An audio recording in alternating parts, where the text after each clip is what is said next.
All right, guys. In this video, I wanted to go over how you should be progressing accessories block to block, and this applies to like both bodybuilding and powerlifting. I obviously my caption here, I'm talking about a little bit more in the context of powerlifting since that is more of my following. But I think this is really, really important to understand because the reality is that if you look at this first slide, we're going to get fatigued on everything. And you can't just linearly increase training performance because of that. That's why we have deloads, fatigue management strategies, and why that's really what, if you watch people who train, they're really big and strong, there's usually a cyclical manner to how they are going to be progressing things and dieting and whatnot. It's how things go in biology. But this is why, usually there needs to have a point where we do reset our progression on our accessories and increase them in a systemic manner or systematic manner that allows you to actually get stronger over time while managing fatigue on these. So what I like to do is basically this is why it's important to track things. Number one, because if you don't track your workouts, you're not going to be knowing if you're actually making progress objectively. Because that progressive tension overload is the number one driver of muscle growth. So lots of times people are confused about volume and the relationship to muscle growth. And the reality is that if you're progressing at a good rate as far as strength gains go on accessories or really any lift that you are doing, you're doing basically right around the right amount of volume that you need to do in order to see progress. And more might be a little bit better, but we're talking about marginally. And over a training career, what matters the most is having sustainable volumes that allow you to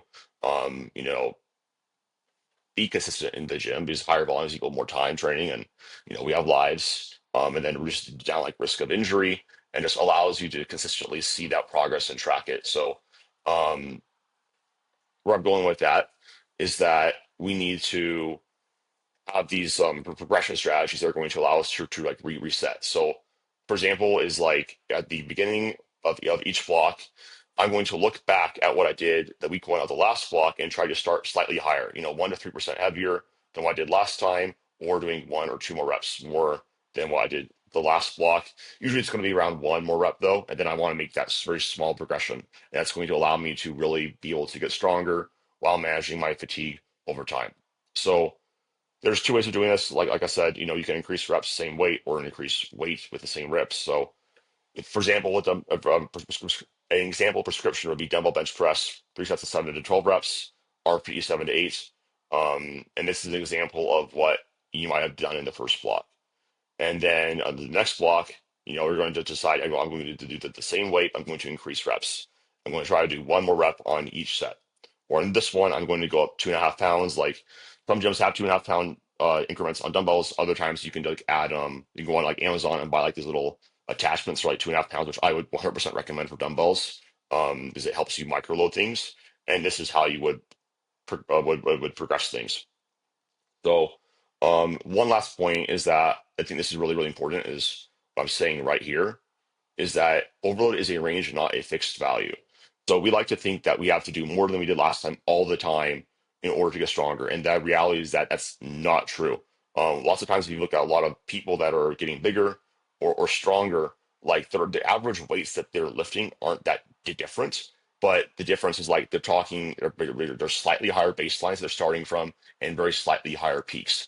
But there's a really broad range within that that allows you to make progress. So don't get it confused that this is like, you're not making as many gains. If you have, by doing this, it's just going to allow you to have more sustainable training and be able to get the most out of the training process. So hopefully that makes sense. Just want to put this out there. If you guys have any questions, ask down in the comments below.